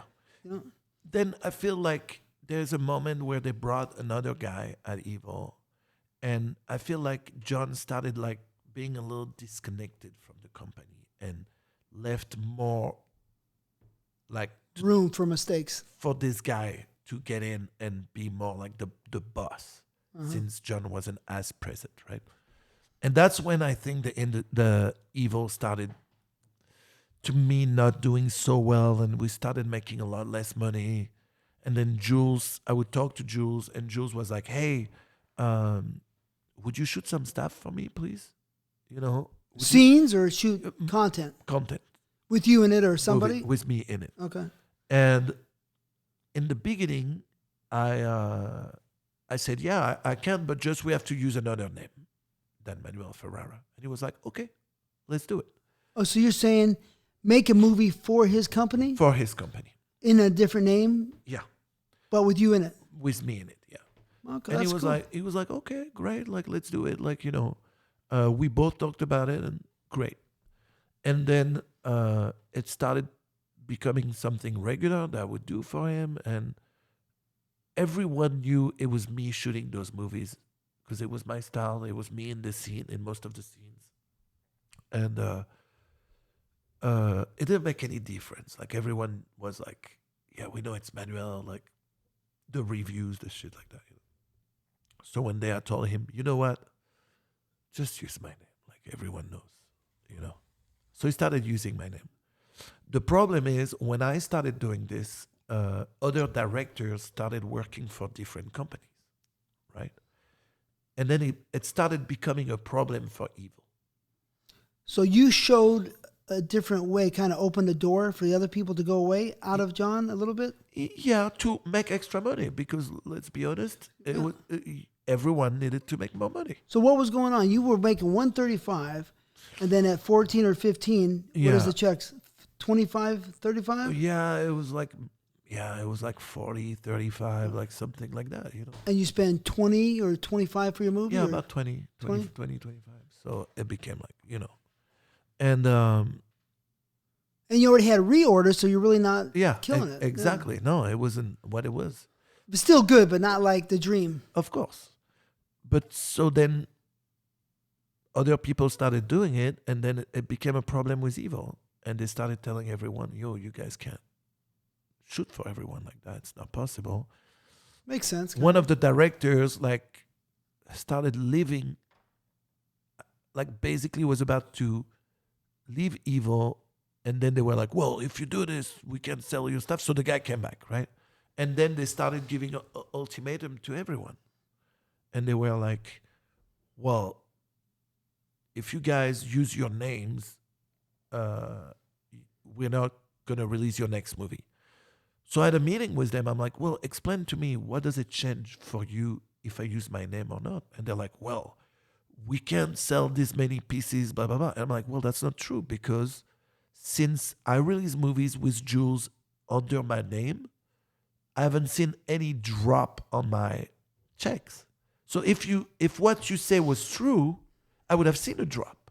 But there is literally no drop, right? And then they were like, well, yeah, but the partner we have for internet, they're complaining. I'm like, yeah, but I have my own deal with them, not through you. So like what, you know. This is John, or this the other guy? The other guy. Okay. The other guy who one day had the balls to tell me. Is that Chris? No? No. Chris is the new guy. The name of the guy was Adam. The guy that had the balls one day to tell me like, well, if you want to make more money, you got to spend less money. I'm like, bro, this is not what Evil Angel is about. We're about quality, not just shooting super cheap thing in my garage. That ruin you. Yeah. You know, like it's gonna be worse. It's gonna make my movies make your name shit. Exactly. Like this is not how you make money. You want to give quality to make more money, right? This guy, he could have sold jeans or fucking wallets the same way he was selling porn anyway. He didn't care about the content. And on top of that, him and his partner also released movies through Evil Angel, which became a conflict of interest, which I told him, because he was also the sales guy, one of the sales guys. So I told him, my other problem is like, if a buyer comes to you and say, they're interested by two movies, one is yours, one is mine, but they can take only one, which one are you going to sell? You're going to sell yours. That's in your own interest. So I'm not okay with this. And you understood all this? Of course. From just common sense, or just from hearing stuff? No, from common sense. Like, it's just easy to understand. Like if you're in charge of selling stuff and you have your stuff in it, I mean, I would do the same. Right? Yeah, why would you not? Exactly. Unless you're retarded. Right, exactly. You know, nobody owes anybody anything, kind of, unless they do. Exactly. No, you know. And then one day, one of my movie released at Jules, and then I get an email from Evil saying, well, since you release a movie under your name at Jules, we're not releasing your movie this month. What they didn't know is that was Jules and I, we were talking, and Jules was asking me to just go with him for a long time. So Jules kind of stole you a little bit. No. He didn't a little bit. No, because for a while, I was like, listen, those are people I like. I don't, you know, but they kind of, by doing that, they kind of pushed me out. And also, this is what I was seeing. It's like, they make about the same numbers, Jules, Evil, but at Jules, it's Jules and me. At Evil, there was 15 directors that they have to split the money from, you know? Mm-hmm. And I was like, okay. Like, you guys kick me out. Me out. See ya. And then I had a meeting with John. And first, he came to my place, and I think he thought that I wanted to try to convince him to release my movie. He didn't know, because I wanted to do it face-to-face. I didn't want to text. I didn't want to be on the phone. I wanted to see John because he's someone that I respect a lot, that I have love for. So I wanted to tell him face-to-face that I was leaving Evil. So he came to my place. He's like, before we start anything, just so you know, because of what happened, we're not releasing your movie. I'm like, no, John, I'm not here for you to release my movie. I'm here to tell you that thank you for bringing me here. Thank you for giving me a chance with Evil. Thank you for this. But with what happened now, I will go and release my movies from now on to Jules Jordan Video. And then we had a good talk. about like how I wish it was different, that we could have worked things out and everything. I'm like, it's okay, John. Like, you know, and to this day, I will always talk highly about John. I think there was a time where he kind of let go of his company, and now they got rid of that guy, and now he's back on it, which is great. Because instead of having a random guy that doesn't give a fuck about porn, having someone passionate behind the wheels is what's most important, especially at Evil Angel. Yeah. And since I've been with Jules, I'm very happy, man. Yeah. Very happy. What are the checks coming out at? That's a secret. Okay. Is it close to... It's not as good as it once was, obviously, right? No, clearly it's not as good as it once was. But like we have an understanding, and you know, I like Jules. I have a lot of respect also in the same way where you did your thing, he did his things. Mm-hmm. Like he went on his own and decided, hey, I'm doing my own shit starting now. Yeah. He's a very successful person. Very, very. And a hard worker like you. Yeah. Like he's a hard worker dude. That's a dude that works 24/7. You can't hate, you gotta congratulate. Yeah, exactly. You know, so I have respect for what he's accomplished. Yeah, for sure. And the people love him too. Yeah, and the girls love him too, because you know, he performs too, so like, you know, it's yes.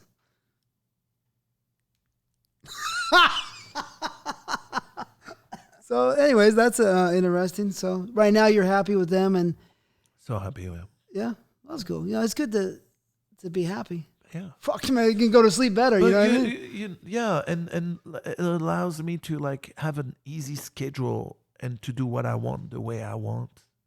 You know, I have a crew. My crew takes care of my business. I just have to show up when I'm needed, which means I can do whatever I want all day. Take care of my kids, like take them to school, pick them up. You know. I mean, I've been on both sides, right? Yeah. And it takes a lot out of you to run a company and do a lot of stuff. Oh, for sure. You know what I mean? It sucks up some of your life or a lot of your life. For sure. And that's the way it is. So in one way, it's unbelievably great and fun. Yeah. On another side, the freedom of, you know, making money as a performer, those are some of the best times of my life. And I wasn't making that much. I was making good money, but, you know, I was just hopping around.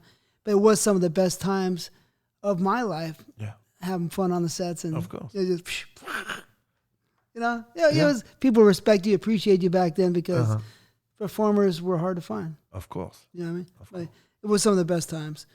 So how much longer do you plan on being in the business as a performer? I don't know. As a performer, I don't know. So far, so good. But I know like it's probably going to be like a couple of years. I think. Yeah. I don't want to be like too up there. And, you know, like I told you, it's a big fear of mine. Yeah. I kind of look at it a little bit, you know, like we talked earlier about being an athlete, you know what I mean? Yeah. But it seems like at one point you say to yourself, like, I've had this fun, right? I lived in the Pinocchio land, right? Yeah, right. I've had the fun. I've been in Treasure Island or wherever they call it, you know, in Pinocchio. And it's time to... That's what I said. It's time for me to grow up, kind of, because it was so much fun. You know what I mean? You know, I didn't work as much, but I did work for myself until 2006. I put 17 and a half years in as a performer. Yeah, which is a fair amount. You know, that's a lot. Yeah, but you just don't. It's a lot when you're on top and you work as much. Because there are guys that are in the industry for like 20 plus years, but they work like 5 scenes a month. You know what I mean? So it's not the same. Yeah, that's what's the point? Exactly. But all right. So we're moving on to this next thing that I'm interested in, and I kind of wish that I would put time into it a little bit, but I don't think I ever can. And I used to love it when I was a kid. Because I loved playing video games when I was a kid. Dude. I loved playing Missile Command. Yeah. You know that game? Of course. Donkey Kong, Galaga. Yeah. Pac-Man. Of course. You know, Centipede. And even 1942, that little air game. Dude, that's so good. And so now the gaming has fucking just totally taken off. It's awesome, dude. Like what I do on Twitch, it's another thing in my life. My friends always make fun of me. Like, they're always like, so making money fucking beautiful girls was not enough. Now you have to make money playing video games. I mean, think about it, right? You've been, I don't know, man. Everything you do is like just right. It just falls into like a follow your passions, and if you do what you love, it'll show. And of course, having the background in the industry helped me a lot with my viewership. But then if you're boring doing it, it's still going to be not watchable. But I started streaming on Twitch because I didn't even know what Twitch was. And what is it? Tell everybody what it is. So Twitch is basically like webcamming, but for video games. So you play video games while people watch you, and there is a chat. So you can put comments in the chat. So the people that play, they can read what you say, and you know. So you're playing a game, but you can't type because you're playing a game. So you got to talk and it translates. You talk exactly. You talk and they hear you talk. Okay, they don't. It doesn't translate. They just hear you talk. Yeah, they hear you talk and they see you. Like for example, there's gonna be my screen, and in a little corner, it's gonna be my video, and the rest is the gameplay. Okay. Right. And so it's exactly like girls webcamming, but instead of naked girls, you see a dude playing video games, or sometimes girls playing video games. Seems kind of strange that. Right? So yeah, when my friend told me what Twitch was, I was like, so you're telling me like people watch other people play video games, right? I'm like, why? When is that happening, right? And he's like, well, aren't people watching other people play basketball? It's a game. It's a game. Some people, they're gonna like you because you're either really good at the game or because you're entertaining. I feel like I'm more the entertaining part. Like my video game days, I love playing video games, but I'm not as good as I thought I was. Because you're playing globally, right? Yeah. I started meeting people that are like actually like world champions in some of those video games. You're playing against them? Yeah. So they're fucking kicking your ass? It's another level. Yeah? It's a level that's... One level or two? Or no, it's like... It would be like... If now I would go fight, I don't know, fucking Anderson Silva. He would fuck me up in seconds. He's a little old, but like, let's say if I would have fought Anderson Silva without, like in his prime time, without training. Asanya right now. Right, Adesanya, yeah. Let's say I go fight Adesanya now because I had few jiu-jitsu class back in the years. But you had 22 years, man, so you have a big advantage. Bro, but you're older, but like, you know. He will fuck me up in seconds. Well, it's the same. Like, I played FIFA, it's a soccer game, against a guy that was 4 times world champion. Dude, he wasn't even playing. He was just fucking around and he killed me. Is he young or old? Now he's like 33 years old. When I met him, he was 29. And even for him, he told me like he had to retire from competition because he was playing with guys that are 16, 17 years old. That's monster. That's what I want to know. Is it the same? Yeah. The same as you're older, you're fucked up, you can't do it? You don't get the same reflexes. Your vision is not the same. Like those I'm done. I can't do it then. Bro, those kids, they're monsters. Really? Monsters. So that sounds... Monsters. So the game life there is not that long?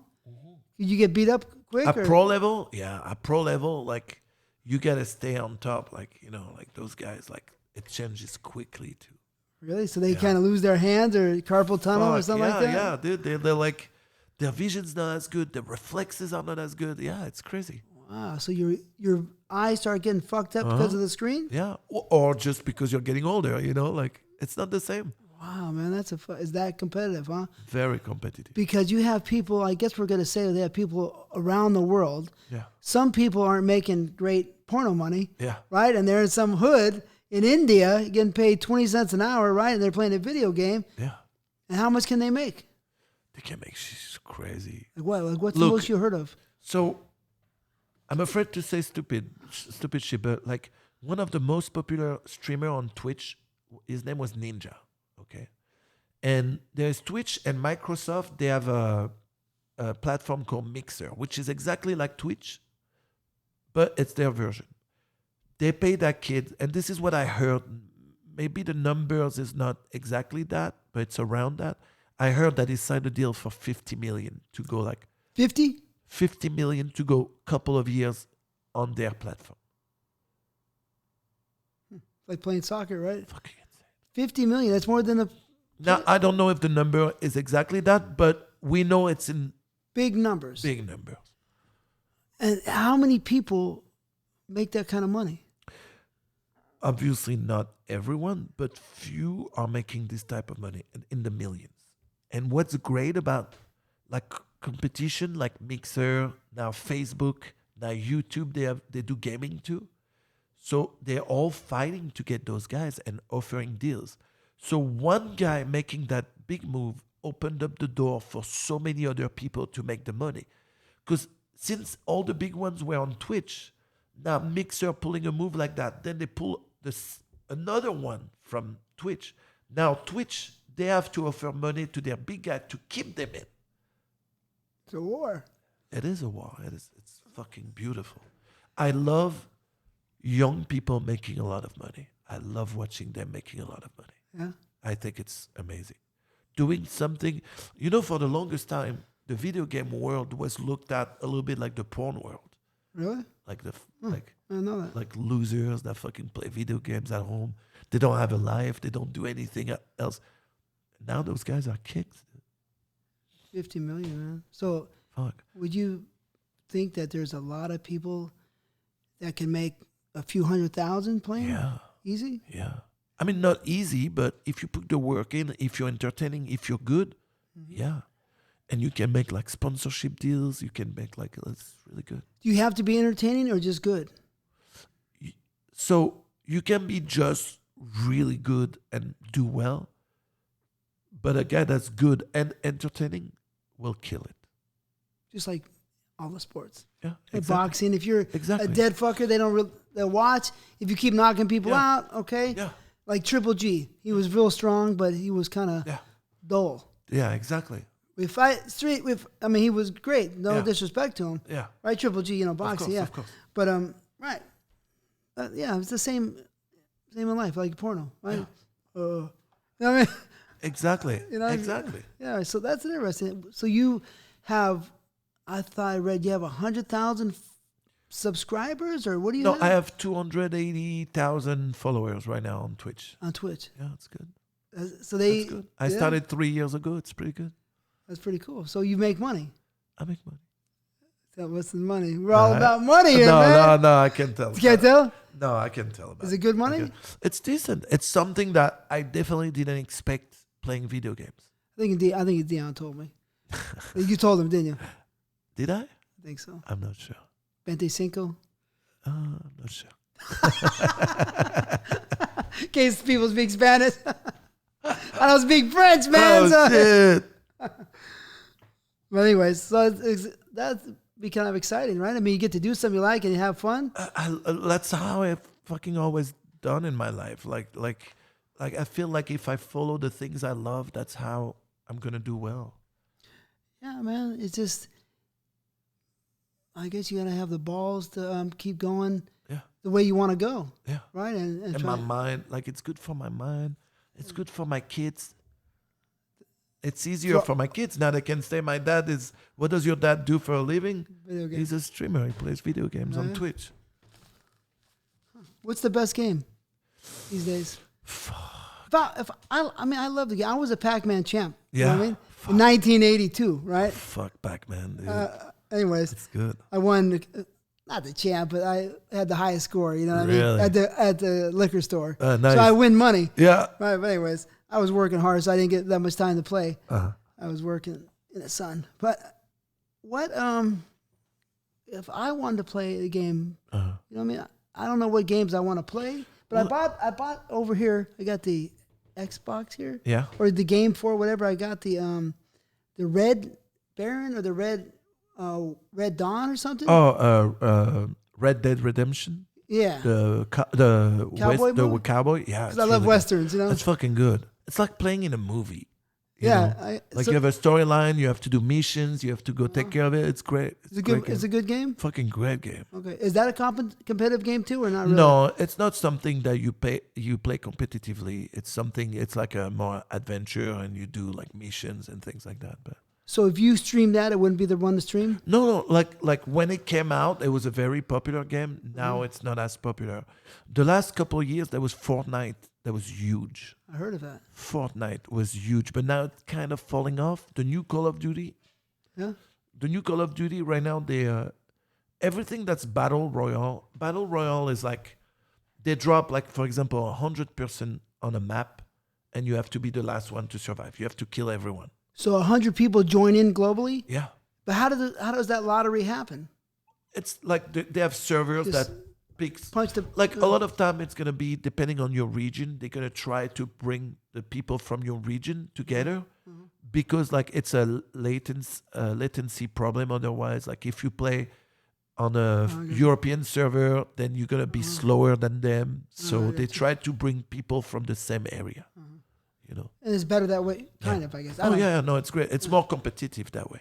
Well, that's it. So the Call of Duty is the competitive. When 100 come in, you're the one that wins. So people are like, you're the king. Yeah. And then you get a lot of viewers. You get points, you get XPs, you can get like unlock stuff. But I mean, doing that is not enough to get more viewers. Like it's sometimes I'm gonna play a game, I don't get a victory, but I still have more viewers than some guys that are gonna do victories after victories. It all depends on the popularity of your channel. So the people just know you from adult. A lot of them. Yeah, a lot of them. But it's funny now because I get also recognized from streaming on Twitch now. Hey, you're the streamer. You're the Twitch streamer, Really? Manuel Ferrara. Yeah, it's a trip, dude. That's crazy. You got a charmed life, kind of. It's a trip. Do you think you have a charmed life? Maybe. Maybe. I mean, I don't know. Do you think so? I mean, you never know, right? Yeah. I had a lot of fucking battles. You know what I mean? Have you had a lot of downs? When I was younger, but not in a long time. Yeah. Well, fingers crossed. Yeah. Touching wood. God bless that. Yeah.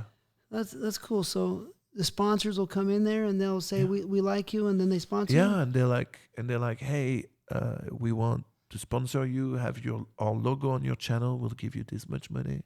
Sometimes they're gonna ask you to they're gonna be like, hey, we have a new game coming out, we want to pay you this much to pay this amount of time, things like that. So the logo's on. It's a YouTube channel. That's a Twitch channel. It's a Twitch channel, but some of my videos I turn into YouTube videos too. And that works too. Yeah, it's good. That's good. That's cool, man. It seems like you're really doing it, man. It's fun. It's something that's fun to do for me. No, but it seems like you're, monetizing, being intelligent with what you do. Yeah, you have more than probably 98% of everybody in the business, the male performers. Yeah, probably. That's really interesting about that Twitch. It's kind of fun. I love video games. It's so fun, dude. Like you could also do this on Twitch, because Twitch developed lately. Now they don't do only video games. It started just with video games. Now they have different things. They have like a just chatting section, so it's people just talking. Like this would work either in podcast or just chatting. They have a section called IRL where you go. Let's say you go in Hollywood and you're walking around. You can stream it. Like there are so many different ways to stream on Twitch now that are more and more fun and more popular. It's a great platform, man. I'll check it out. Yeah. Good, it's great. Can you describe in 2 words your experience, your whole experience in this business, in 2 words? Honestly, and it's gonna be different for most people, but for me, happiness and time. Like I know that I reached a level of happiness that I would have reached with any other business. And time, because to me, the biggest luxury in life is to have the time to do and spend with the people you love. The way I set up my business now, when I film my scenes in my movies, my crew takes care of everything. I'm maybe 2 hours on set a day when I shoot. So it's nothing, right? So I have time to, in the morning, I have time to take my kids to school, go to the gym, do a little stream on Twitch. Then I get a text from my crew. Okay, we're about to be ready. I go on set. I do what I have to do. I go to the shower. Then I go back home, pick my kids up. Do what I love.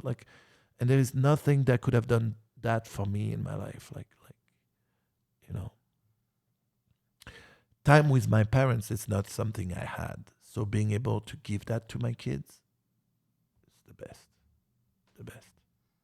Yeah.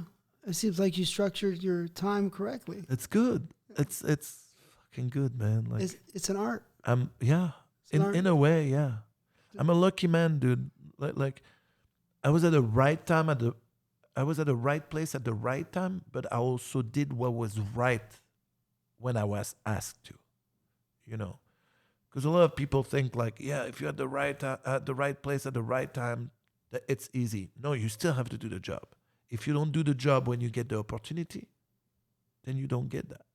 Yeah, no, you gotta know what the hell you're doing. Yeah, you gotta understand it, and you gotta work hard. Yeah. So that's cool. Sounds like, it's a very nice interview. I got one last question, or one last little subject. Cool. Today is March 19th. Yeah. 2020. And we're in the middle of a chaotic coronavirus shutdown. Yeah. They're trying to shut us down or shut down, everybody's access to food, to supplies, or whatever. It's a big deal. People are dying worldwide. Yeah. We have to talk about it real quick. Of course. How do you see it? How do you feel about it? And what do you see? You're European, so there's people in Europe too that are being affected. In France right now, they have complete lockdown. And how do you feel about all of it? I worry for my close one. I worry for everyone. No matter what, like some people will go into the conspiracy and say it's not real. It doesn't matter. The truth is there is something like that right now going around. And we all have to be careful. And the only way to make sure and to contain it is to, in a way, listen to the people who know, And when they say, hey, let's just confine people and make sure you guys don't go out, and here are the things you need to do to prevent it, just do it. It's not time to play hero. Like, there's that French basketball player that was asked a question about this, and then he started fucking around and touching the microphones and shit, and he ended up catching the coronavirus. So, right now it's it's better than to be safe than sorry, right? That's what they say. Yeah, I think I believe it's kind of dangerous. Yeah. For anybody that you care about or anybody that comes near you. Of course. Why take a chance? I don't think you should. I think it's worth it. Yeah. What's the point? In Italy, they've been on lockdown. Spain, France, so many European countries right now. Yeah, Prague. Yeah. I think Germany too, right? Yeah, probably. Yeah. Probably. Anyway, so we hope everybody gets better. Hope we in America and Europe and worldwide, everywhere, globally, let's get better. Yeah. And be safe. Yeah. That's all we can say about that, I guess. Yeah. And we got to get him out of here. I've kidnapped him for a long time. My wife. You know who's not getting laid tonight? Oh, really? Oh, that sucks, man. No, she probably wants me to come home for that. That's probably why. Yeah. Oh, that's cool. Or make her wait. She'll be more hungry. TTBoy TV, we're out. Thank you so much. My pleasure. Manuel Ferrara for coming, spending all his time with me. Anytime for you, man. Thank you. Thank you.